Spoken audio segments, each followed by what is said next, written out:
लोकसभा का चुनाव चल रहा है और हमारे यहाँ कोई भी चुनाव जब भी होता है तो नेताओं का अनाप शनाप बयान आते रहता है। इस बार भी आ रहा है और बहुत भ्रामक स्थिति पैदा हो रहा है, सिर्फ नेता का नहीं, मीडिया का भी।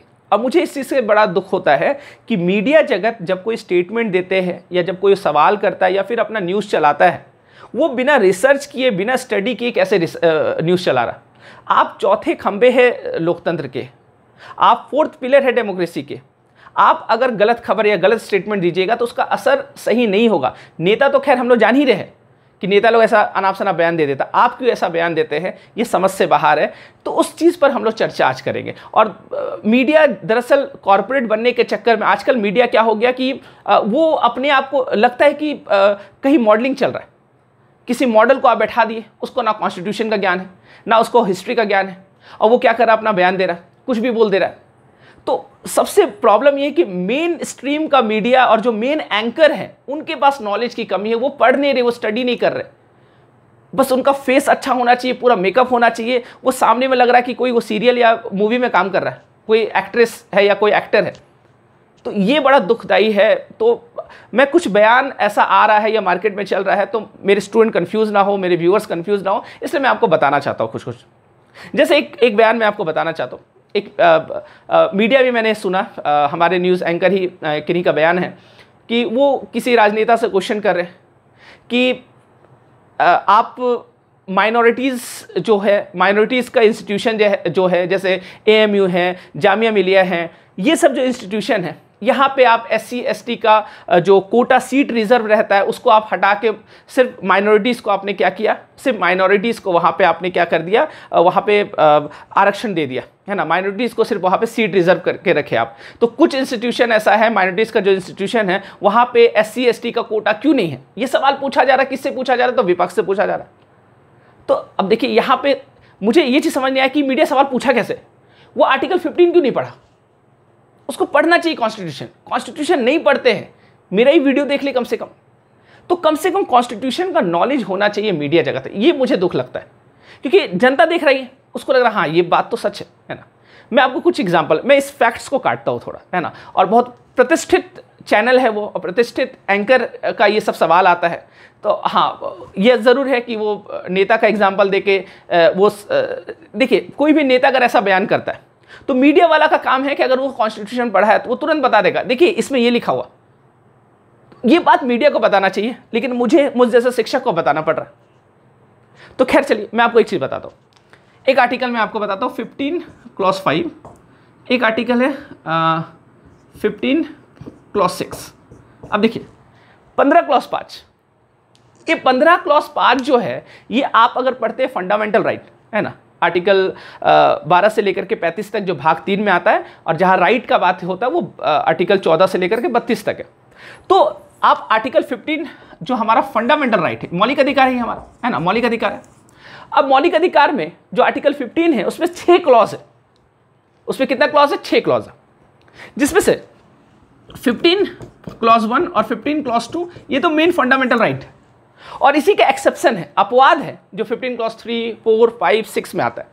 अब मैं आपको बताऊं क्या है 15 क्लॉज 5 जो है, इसमें ये कहता है, 15 क्लॉज 5 में ये कहता है कि जो भी एजुकेशनल इंस्टीट्यूशन होगा, जो भी शैक्षणिक संस्थान होगा, उस शैक्षणिक संस्थान में SC ST एंड OBC पिछड़ा वर्ग, तो यहाँ पे पिछड़ा वर्ग का कहने का मतलब OBC है, ठीक है। तो SC ST और OBC के लिए सीट को रिजर्व रखा जाएगा। तो यहाँ पे भी एक तरह का आरक्षण का बात किया जा रहा है कि सीट को आप क्या कर रहे हैं, रिजर्व कर रहे हैं। तो यहाँ पे कोटा फिक्स होगा और कुछ सीट को क्या किया जाएगा, रिजर्व करके रखा जाएगा। यहाँ तक क्लियर है? अब देखिए 15 क्लॉज 5 बता रहा है कि जो भी एजुकेशनल इंस्टीट्यूशन होगा, है ना, आपको यूनिवर्सिटी होगा, आपका कोई इंजीनियरिंग कॉलेज है या आपका मेडिकल कॉलेज है, यहाँ पे SC ST और OBC का कोटा क्या रहेगा, रिजर्व। कुछ सीट उन लोगों के लिए क्या रहेगा, रिजर्व रहेगा, कि वहाँ पे SC ST और OBC के कैंडिडेट ही आ सकते हैं। ये क्लियर? एक आर्टिकल है हमारा 15 क्लॉज 6, और 15 क्लॉज 6 में क्या बताया गया, 15 क्लॉज 6 में बताया गया कि EWS, इकोनॉमिकली वीकर सेक्शन, है ना, जो आर्थिक रूप से कमजोर वर्ग है, उनके लिए शैक्षणिक संस्थानों में, एजुकेशनल इंस्टीट्यूशन में क्या किया जाएगा, सीट को रिजर्व रखा जाएगा। सेम चीज है जो 15 क्लॉज 5 में बता रहा, ये जिस केवल SC ST और OBC के लिए है, और 15+6 जो है ये EWS के लिए है। क्लियर है? अब मेरा सवाल ये है, 15+5 जो है ये हमारे कॉन्स्टिट्यूशन में कब ऐड हुआ था? तो 15+5 जो है ये हमारे कॉन्स्टिट्यूशन में ऐड हुआ था, वो था 93rd कॉन्स्टिट्यूशन अमेंडमेंट एक्ट 2005। समझना, 93rd कॉन्स्टिट्यूशन अमेंडमेंट 2005। और 2005 में किसकी गवर्नमेंट थी? कांग्रेस की गवर्नमेंट थी। तो कांग्रेस की गवर्नमेंट में, है ना, मनमोहन सिंह की सरकार थी। कांग्रेस ने 93rd अमेंडमेंट किया 2005 में, और इसने SC ST OBC को शैक्षणिक संस्थानों में रिजर्वेशन दे दिया। यहां तक क्लियर? अब देखिए 16+6 जो है इसका अमेंडमेंट कब हुआ? ये अमेंड हुआ 103rd कॉन्स्टिट्यूशन अमेंडमेंट एक्ट 2019। ठीक, 103वां संशोधन 2019। अब 2019 में किसकी सरकार है? बीजेपी की सरकार, मोदी जी प्रधानमंत्री। तो यहां पे डॉक्टर मनमोहन सिंह प्रधानमंत्री, यहां पे नरेंद्र मोदी जी प्रधानमंत्री। आप एक बात देखिएगा, मतलब कांग्रेस के टाइम में SC ST OBC को, है ना, वो काम किया गया, रिजर्वेशन दिया गया, मतलब कोटा फिक्स किया गया शैक्षणिक संस्थानों में, और वही चीज 15+6 में ऐड करके EWS को 103rd अमेंडमेंट करके कोटा फिक्स किया गया। यहां तक तो ठीक है। अब मीडिया से मुझे गुस्सा इसलिए है जब हमारे राजनेता कुछ कह देते हैं कि देखिए इन लोगों को SC ST को सिर्फ रिजर्वेशन दिया, माइनॉरिटीज में नहीं दिया जा रहा है। और मीडिया जब ऐसा बोलेगा तो आप बताइए, सत्ताधारी जो होगा, जैसे वर्तमान में बीजेपी है, बीजेपी इस बात को दोहराएगा, बोलेगा हाँ देखो माइनॉरिटीज को तुमने क्या किया, माइनॉरिटीज को तुम एजुकेशनल, जो माइनॉरिटीज एजुकेशनल इंस्टीट्यूशन है वहां पे तुम SC ST ये सबको रिजर्वेशन नहीं दिया। तो आपको ये बात पता होना चाहिए कि 15+5 एंड 15+6 ये दोनों आर्टिकल जो है 15+5 और 15+6 जो है ये माइनॉरिटी इंस्टीट्यूशन पर लागू नहीं होता है। याद रखिएगा, ये अल्पसंख्यक इंस्टीट्यूशन पर लागू नहीं होता है।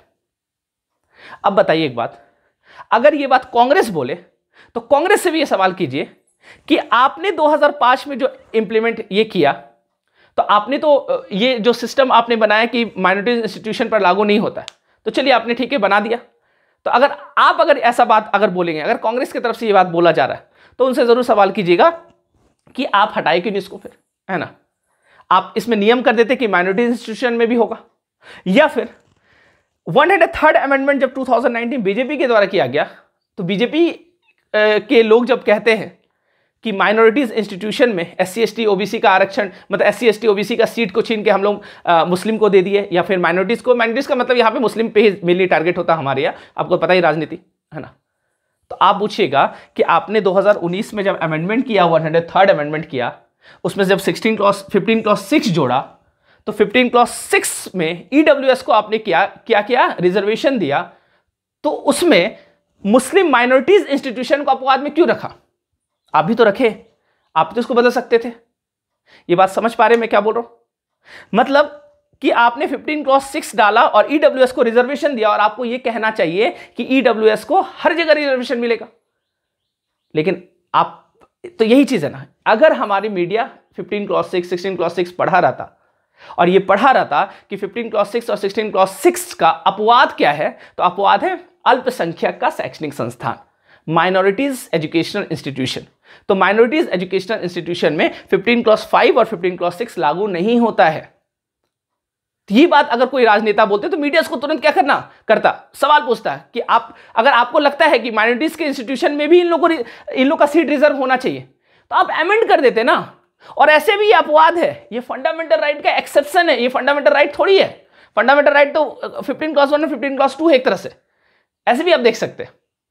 तो खैर, है ना, पढ़ते नहीं हम लोग के लोग, है ना। एक तो ये चीज, दूसरे कि हमारे नेता लोग बयान करते हैं, जैसे मोदी जी ने कहा कि कांग्रेस आएगी तो ये धर्म के आधार पर आरक्षण देना चाहती है, धर्म के आधार पर आरक्षण देता है, धर्म के आधार पर। तो मेरा तो एक सवाल हमेशा से राजनेताओं से रहा है कि आप धर्म के आधार पर राजनीति करते हैं, और वही अगर कोई धर्म के आधार पर अगर आरक्षण देने लगे तो वो आपको चुभने लगता है बड़ा। क्यों ऐसा? तो धर्म के आधार पर राजनीति भी सही नहीं है, जैसे आपके हिसाब से धर्म के आधार पर आरक्षण भी सही नहीं है। तो अब देखिए, यहां पे कोई सवाल नहीं करता है, अरे धर्म के आधार पर आरक्षण तो था ही, तो आप उसको हटा देते, कुछ जगह तो है ना, तो फिर से यहाँ पे मीडिया का रोल आता है और सवाल पूछना चाहिए प्रधानमंत्री से या किसी से भी कि धर्म के आधार पर आरक्षण का बात जो है वो कहाँ पे किया गया, क्या कोई धर्म के आधार पर आरक्षण दिया गया? आरक्षण एक अलग मुद्दा है, मैं कभी डिटेल में पढ़ा दूंगा आपको आरक्षण क्या होता है। एक मैं आर्टिकल आपको बताता हूँ, एक आर्टिकल है 16 क्लॉज 5 और 16 क्लॉज 5 जो है ये ओरिजिनल कॉन्स्टिट्यूशन शुरू से चलते आ रहा, आप इसको बदल देते। अरे इसमें तो लिखा हुआ है, अब कोई बोलेगा कि धर्म के आधार पर आरक्षण, बिल्कुल है, मैं आपको बताता हूं कहां है, मंदिरों में है, मस्जिदों में है, चर्च में है, गुरुद्वारा में है। कहने का मतलब क्या है कि 16 क्लॉज 5 में यह बात लिखा हुआ है कि कोई भी धार्मिक संस्थान जो होगा वहां पे अगर सरकार के कोई लोग अपॉइंट किए जाएंगे वो उसी विशेष धर्म के होंगे। जैसे मान लीजिए कोई मंदिर है, अब मंदिर में मान लीजिए कि मंदिर में कुछ ऐसा हम लोग को देखा जा रहा है कि छुआछूत हो रहा है या किसी को एंट्री करने नहीं दिया जा रहा है, या फिर वहां पे आर्टिकल 17 जो अनटचेबल ये सब चीज हो रहा है, तो सरकार क्या करेगा, चलो उसको अपने कंट्रोल में ले लेगा, मंदिर को नहीं, मंदिर का प्रशासन को। तो मंदिर का प्रशासन को मान लीजिए कि सरकार अपना किसी आईएएस ऑफिसर को वहां का मैनेजर बना के दे दिया, सरकार वहां पे सिक्योरिटी का व्यवस्था पूरा कर दिया, तो वहां पे सिक्योरिटी में जितने लोग हैं, वहां पे प्रशासन में जितने लोग हैं, उस एडमिनिस्ट्रेशन में जितने लोग होंगे, जिसको पेड कौन कर रहा है, सरकार पेड कर रहा है, वो कौन होगा, वो उसी धर्म का होगा। तो मंदिर है तो हिंदू धर्म के लोगों को ही वहां पे बनाया जा सकता है, इस्लाम धर्म के लोगों को नहीं बनाएगा।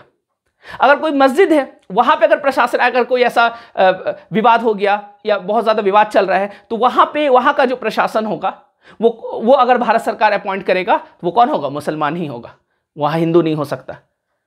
तो आप बताइए कि 16 क्लॉज 5, तो अगर आपको इतना दिक्कत था तो 16 क्लॉज 5 को हटा देते ना, कॉन्स्टिट्यूशन तो आप अमेंडमेंट कर देते अमेंड। तो इस तरह का बयानबाजी आते रहता है हमारे नेताओं के द्वारा। तो मुझे बस ये कहना था कि मीडिया जो है वो थोड़ा सा जागरूक हो, है ना, पढ़े लिखे, क्योंकि आपका जब इतिहास लिखा जाएगा ना, और इतिहास किसी को नहीं बख्शता, सबको लपेटता है, और जब भविष्य में जब 20 साल बाद, 50 साल बाद या 100 साल बाद जब आपका इतिहास लिखा जाएगा ना, तो बहुत घिन आएगा ये इतिहास पढ़ने में कि मीडिया एक समय में ऐसा था, और ये हमारे लोकतंत्र के लिए बिल्कुल अच्छा नहीं है। तो मीडिया कम से कम जागरूक हो। तो चलिए, तो लोकतंत्र को बचाना है, हम आप है ना, वोटिंग चल रहा है, तो मेरा एक ये भी अपील रहेगा कि लोग वोट ज़रूर डालें, जहाँ भी आपका वोटिंग है वोट ज़रूर डालें। तो चलिए, फिर से कुछ अगर ऐसा बयान आता है या कुछ भी आता है, या फिर अगर आपको लगता है कोई ऐसा टॉपिक है, तो मैं आप पे कुछ वीडियो बना के बताता हूँ। चलिए, आज के लिए इतना ही, थैंक यू।